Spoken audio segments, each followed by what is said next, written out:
No one expected the barn doors to fly open that Saturday evening in Tishomingo. The sun was melting into an orange ribbon behind the rolling Oklahoma hills, and the air buzzed with the casual chatter of locals who'd wandered out to Ole Red for what they thought would be an ordinary acoustic night. No frills, no fanfare, definitely no superstar appearances. But fate never cared much for schedules or modest expectations, especially not when Blake Shelton was involved. Inside the bar, the lights dimmed incorrectly. A flicker, a buzz, then darkness. A murmur rose from the crowd as people lifted their phones like fireflies, scanning the room. And then someone gasped. Because there he was, tall, unmistakable, and silhouetted by the last glow of sunset spilling in from behind him. Blake Shelton himself had stepped inside, carrying a guitar like it was an extension of his heartbeat.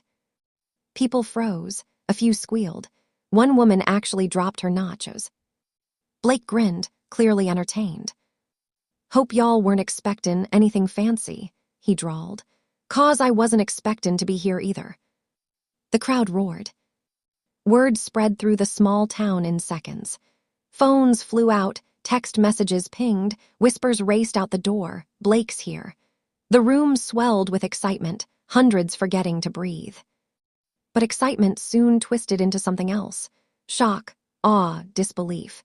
Because when Blake Shelton lifted his guitar and began to sing, his voice didn't sound like anything he'd ever done before. It was deeper, rawer, weathered like it had walked miles through heartbreak and triumph and then found new life again.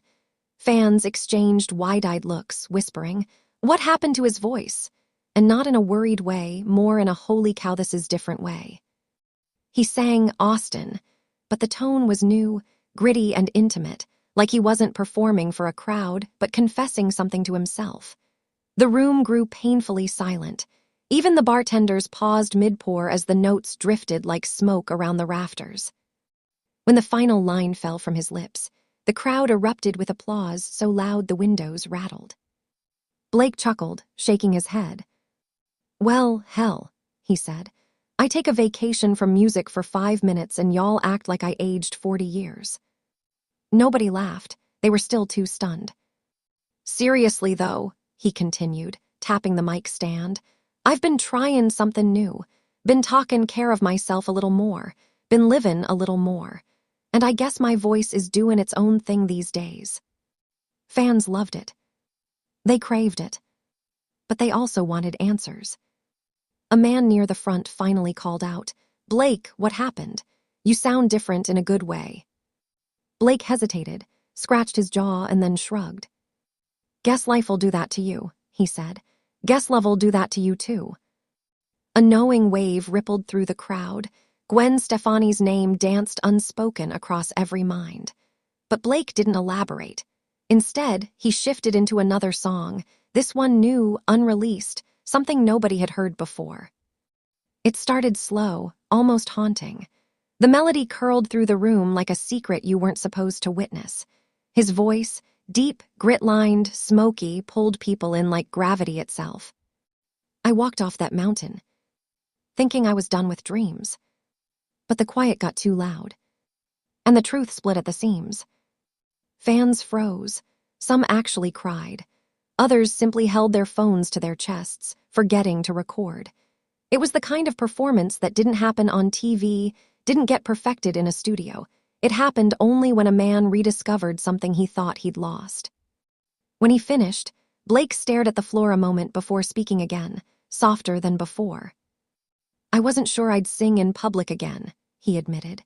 "Steppin' away from the voice, touring less, it all kinda knocks you off your rhythm. But tonight felt right." The crowd cheered, but Blake held up a hand. "I ain't mackin' any announcements," he warned with a half-smile. "I ain't sayin' I'm droppin' a new album tonight or sign up for another season of anything." He paused. "I'm just sayin', I miss this, I miss y'all." The room erupted again, this time with a mix of relief and joy. Because Blake Shelton wasn't done, not even close. People started chanting his name. Blake flushed pink, scratched his head awkwardly, then leaned back into the mic. All right, he laughed, "one more." He launched into God's country, but not like the version fans knew. This one was thunder and gravel. It shook the floorboards. It carried echoes of late nights on the ranch, storms rolling through the Oklahoma plains, and the way a man felt when he returned to the roots that shaped him.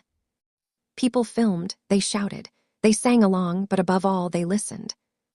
Because Blake's voice wasn't just different, it was better, stronger, freed from the expectations of judges' chairs, camera lights, and weekly performances, reborn in the place that made him. As the final chord vibrated into silence, Blake slung his guitar across his back. "Well," he said, "that's enough trouble for one night. Y'all keep this between us, all right." As if.